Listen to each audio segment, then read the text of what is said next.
เครื่องสูบน้ำที่มีอาการรอบเครื่องสวิงหลายคนที่ผมพอเลยมีแต่ว่าบ่ได้เปลี่ยนน้ำมันเครื่องเป็นน้ำมันเครื่องมันเกี่ยวอีหยังกันกับรอบเครื่องสวิงว่าสำหรับน้ำมันเครื่องนี่ครับผมก็งงคือกันเพราะคนใดก็มีแต่ว่าน้ำมันเครื่องมันเป็นอีหยังกับน้ำมันเครื่องจริงๆแล้วมันเป็นที่ระบบน้ำมันทั้งน้ำมันที่ใช้งานมาหลายปีเนี่ยจักเอาน้ำมันอีหยังมาเติมใส่แหน่บัดนี้มันมีเศษสิ่งสกปรกลงไปอุดตันคาบูเฮ็ดให้ทางเดินน้ำมันเนี่ยมันบ่สะดวกมันเลยเฮ็ดให้มีอาการรอบเครื่องสวิงเดินเบาบ่เรียบเดินเบาสะดุดสาเหตุหลักๆมันก็มีประมาณนี้เลยกับอีกอย่างนึงเนี่ยคาบูมันเสื่อมสภาพตามอายุการใช้งานอีกอย่างนึงบัดนี้เครื่องใช้งานไปอยู่ดีๆเครื่องดับเองพอสุเพิ่นไปเติมน้ำมันเครื่องใส่แล้วก็สตาร์ทมันก็สตาร์ทได้นี่ก็เป็นอีกหนึ่งสาเหตุที่เฮ็ดให้คนเนี่ยเข้าใจผิดว่าเวลาใช้งานเครื่องไปแล้วเครื่องมันดับให้มาเติมน้ำมันเครื่องมันจะติดแต่ในความเป็นจริงการทำงานของมันคนส่วนมากเลยสิบ่มักเช็คเบิ่งน้ำมันเครื่องเวลาเอาไปใช้งานแล้วน้ำมันเครื่องมันแห้งพอน้ำมันเครื่องมันแห้งลงเนี่ยเครื่องเกิดความร้อนสูงแล้วเกิดอาการลูกเบรกก็เลยเฮ็ดให้เครื่องดับพอทิ่มไว้แป๊บนึงอุณหภูมิเครื่องมันเริ่มเย็นลงลูกสูบที่มันร้อนขยายตัวไปติดกระบอกสูบมันก็จะหดตัวลงแล้วเฮามาเติมน้ำมันเครื่อง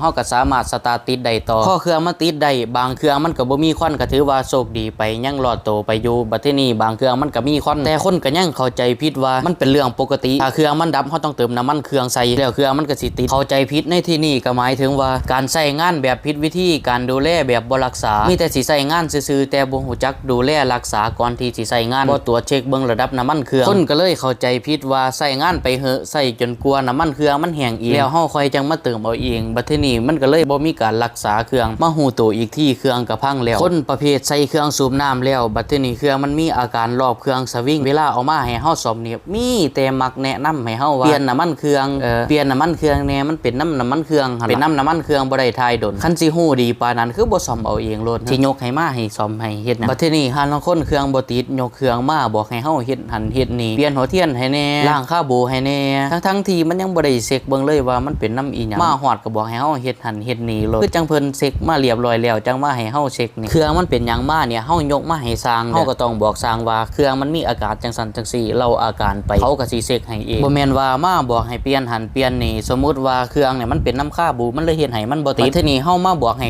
สร้างเนี่ยเปลี่ยนหัวเทียนสิเปลี่ยนหัวเทียนต่อให้เปลี่ยนหัวเทียนลอยหัวก็บ่ติดเด้เครื่องมันเป็นน้ำคาบูมันบ่ได้เป็นน้ำหัวเทียนอันนั้นคือเครื่องมันเป็นน้ำหัวเทียนทีนี้มาบอกให้เฮาล้างคาบูสิล้างคาบูลอยเทื่อเมาน้ำมันเบนซินมาเบิดปั๊มเอามาล้างคาบูมันก็บ่ติดให้เฮาเด้ถ้ามันเป็นน้ำหัวเทียนก็คือจังเจ้าไปหาหมอนี่แหละสมมุติเจ้าขาหักไปโรงพยาบาลบัดทีนี้เจ้าไปเปิดเบิ่ง YouTube ก่อนสิไปโรงพยาบาลเปิดเบิ่งว่าเขาเฮ็ดการผ่าตัดเขาเฮ็ดจังซั่นจังซี่พอไปฮอดโรงพยาบาลเจ้าบอกวิธีการรักษาให้หมอเบิ่งเพื่อที่จะให้รักษาเจ้าของกระดูกผมต้องต่อจังซั่นจังซี่เด้อหมอมันจังสิถึงหรือว่ากระดูกผมเนี่ยมันต้องดามแบบนั้นแบบนี้เด้อให้เฮ็ดจังซั่นจังซี่เจ้าไปบอกเขาจังซั่นเขาสิรักษาให้เจ้าบ่หมอเขาฟังแล้วเขามีแต่สิว่าเอ้าคันเจ้าฮู้ดีเจ้าคือบ่อยู่บ้านพุ่นเฮ็ดเอาเองอยู่บ้านซื้อเครื่องมือไปเฮ็ดเองเลยอยู่บ้านบ่ต้องแล่นมาหาหมอก็ได้ดอกคันเจ้าสิเก่งปานนั่นแหละอาชีพสร้างก็คือกันนะครับเวลาเอาเครื่องมาเนี่ยบอกอาการไปแล้วก็ให้เขาตรวจเช็คบ่แม่นว่าสิมาบอกให้เขาเฮ็ดหันเฮ็ดนี่ให้คันสิคักปานนั้นฮู้ดีปานนั้นซื้อเครื่องมือไปซ่อมเองอยู่เฮือนพุ่นบ่ต้องเอามาล่ะคลิปนี้ก็มาทำนองหลายแบบนิดนึงนะครับหลากหลายเรื่องเล่าเฮาก็มีทั้งเรื่องเล่าการจมส่วนมากก็สิเป็นจมหั่นล่ะ